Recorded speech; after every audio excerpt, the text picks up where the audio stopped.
Everyone, আসসালামু আলাইকুম। Welcome back to my channel. কেমন আছো তোমরা? আশা করছি ভালো আছো। তোমরা দেখছি রোজার রান্নাঘর উইথ ব্লগ। আজকের রেসিপি ঢ্যাঁড়স রুই মাছের ঝোল আর হচ্ছে পালং চিংড়ি। চলো তাহলে দেখে নেওয়া যাক।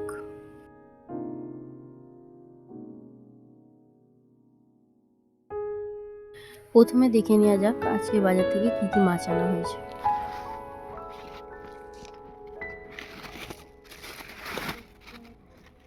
এই যেখানে এগুলো সব বিস্কুট মাছ দেখতে পাচ্ছ। 1 কেজি বিস্কুট মাছ আনা হয়েছে।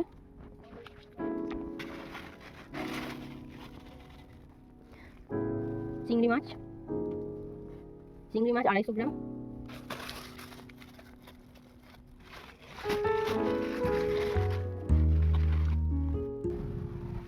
তিনটে মেঘরোল মাছ নিয়েছি, আর এই যে হালুয়া মাছ দুটো নিয়েছি। হালুয়া মাছটা ফ্রাই করব। আর এখানে আছে রুই মাছ। প্রথমে আমি মাছগুলো বেছে নিয়ে তারপরে আমি স্নান টান করে তারপরে আমি রান্নাঘরে যাব। আজকে অনেকটা দেরি হবে রান্না বসাতে। আজকে রান্না বসাতে প্রায় দেরি হয়ে গিয়েছে, তো এখন বাজে 11:30। আমি এখন রান্নাঘরে চলে এলাম। রুই মাছ আর চিংড়ি মাছটা আমি নিয়ে চলে এসেছি, বাকি মাছগুলো সব ফ্রিজে রেখে এসেছি। প্রথমে আমি ঢ্যাঁড়স আর রুই মাছের ঝোলটা বানিয়ে নেব। এগুলো সব আমাদের গাছের ঢ্যাঁড়স, তো এই ঢ্যাঁড়সগুলো ভালো করে ধুয়ে নিয়ে চলে এসেছি। ঢ্যাঁড়সগুলোকে প্রথমে আমি ভালো করে বেছে নেব।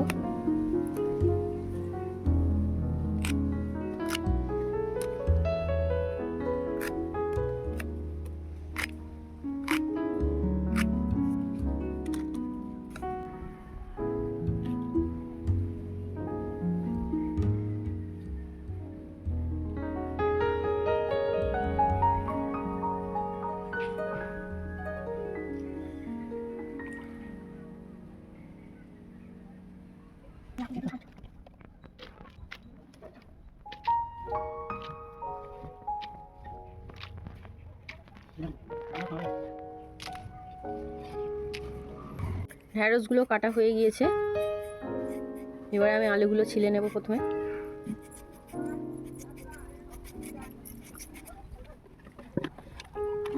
এদিকে দেখো, আনাজ করতে করতে দেখলাম মিষ্টি এসে গিয়েছে। তো কি জন্য মিষ্টি? দাদা এক্ষুনি মিষ্টিগুলো দিয়ে গেল। তো ছোটদা আসছে আর ছোটদার বড় মা।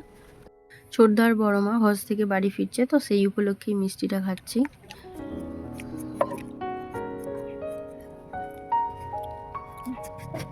আলুগুলোকে এবার আমি ছিলে নেব।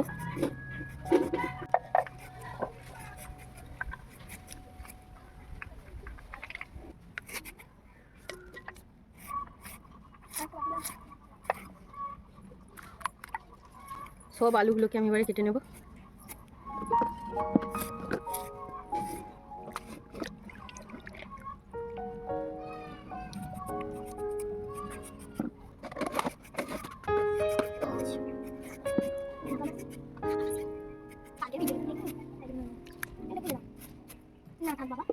দেরি হয়ে যাচ্ছে, আজকে এমনি দেরি হয়ে গিয়েছে। তাড়াতাড়ি রান্না বসে পড়ি।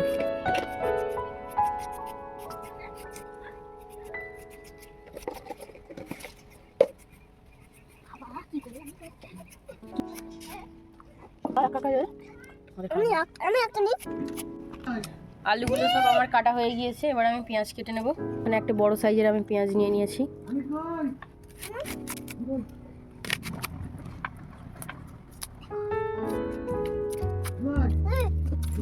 পেঁয়াজগুলো ধুয়ে কুচি কুচি করে কেটে নিচ্ছি।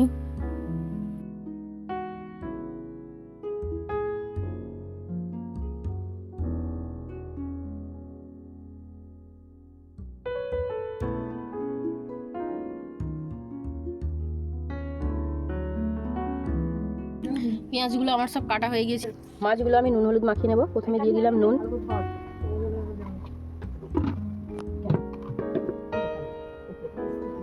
এবার দেবো হলুদ গুঁড়ো। ভালো করে এবার আমি নুন হলুদগুলো মাখিয়ে নেব।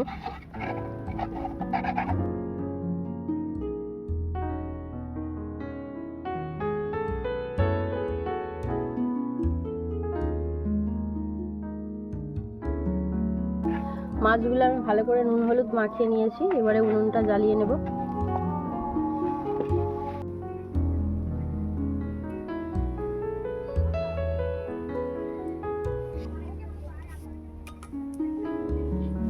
মাছগুলো এবারে ভেজে নেব, তার জন্য আমি এখানে সরিষার তেল দিয়ে দেবো প্রথমে।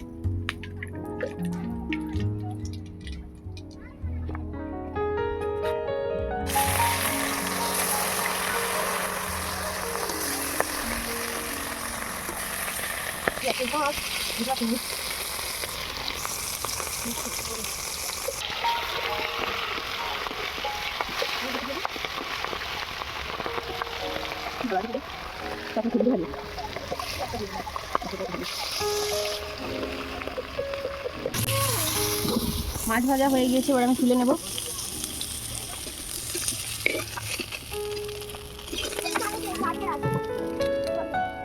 আবারও আমি বাকি মাছগুলো ভেজে নেব।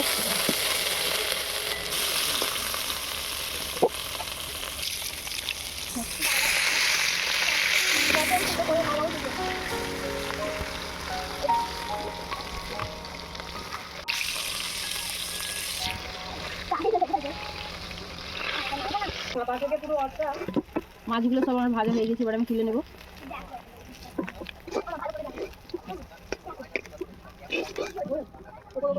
আজকে ঢেঁড়স ভেজে মাছের ঝোল হবে, তার জন্য আমি প্রথমে ঢেঁড়সগুলো ভেজে নেব। নুন হলুদ দিয়ে আমি ঢেঁড়সগুলো ভেজে নেব।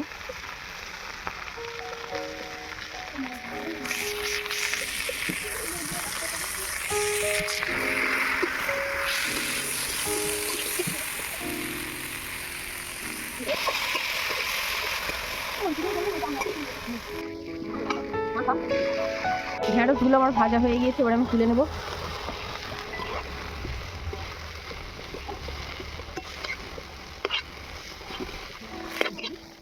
এবারে আলুটা ভেজে নেব।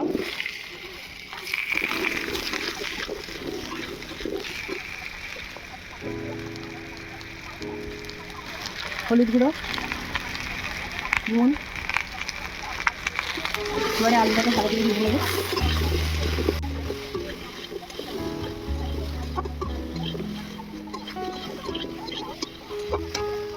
আলুগুলো ভাজা হয়ে গেছে, এবার আমি তুলে নেব।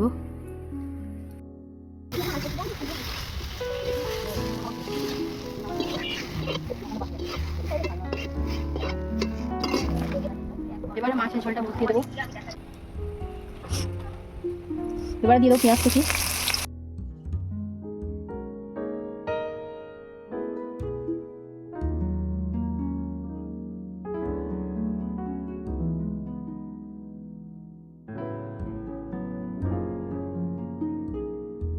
এবারে দেব রসুন বাটা, স্বাদ মতো নুন, লঙ্কা গুঁড়ো, হলুদ গুঁড়ো, জিরে গুঁড়ো, ধনে গুঁড়ো। এবারে আমি মশলাটাকে ভালো করে কষিয়ে নেব।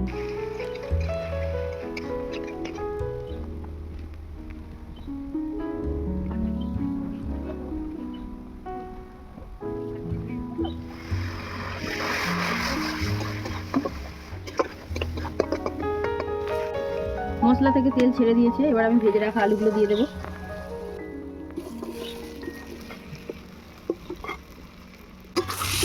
আলুগুলোকে আমি ভালো করে কষিয়ে নেব।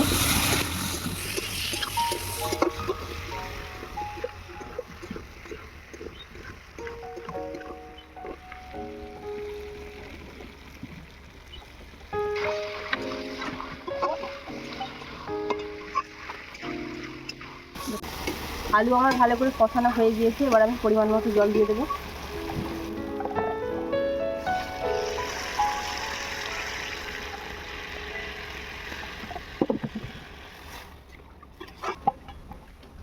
ঢাকা দিয়ে এবার আমি আলুটা সেদ্ধ করে নেব।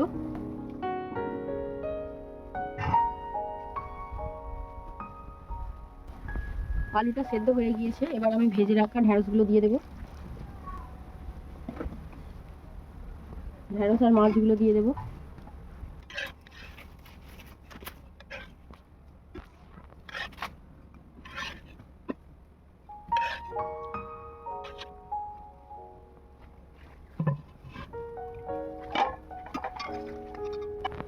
এবার একটা টমেটো কেটে রেখেছি, সেটা দিয়ে দেবো।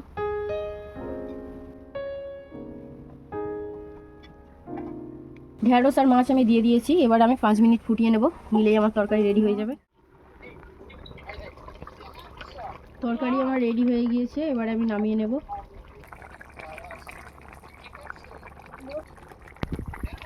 এইভাবে একবার ঢ্যাঁড়স মাছের ঝোল বানিয়ে খেয়ে দেখবে, দারুণ টেস্টি হয়। এদিকে আমার তরকারিও হয়ে গিয়েছে, ওদিকে পালং শাকও ভাজা হয়ে গিয়েছে। তরকারিটা বসিয়ে দেব। তো তোমাদের সঙ্গে আজকে আমি পালং চিংড়িটা শেয়ার করব না, অন্য কোনো সময় শেয়ার করব, তার জন্য সরি। যেহেতু অনেক দেরি হয়ে গেছে, সব কিছু দেখানো সব সময় সম্ভব হয়ে ওঠে না। আসলে হাতে খুবই সময় কম ছিল, তাই আমি দেখাতে পারলাম না। নেক্সট টাইম তোমাদেরকে দেখাবো। তো ফ্রেন্ডস, আমার ভিডিও কেমন লেগেছে অবশ্যই কমেন্টে জানাবে। যদি আমার ভিডিও ভালো লেগে থাকে লাইক, কমেন্ট, শেয়ার, সাবস্ক্রাইব করে পাশে থেকো। ভালো থেকো, সুস্থ থেকো, পরিবারের খেয়াল রেখো। দেখা হচ্ছে আবারও নেক্সট অন্য কোনো ভিডিওতে। বাই, আল্লাহ হাফিজ।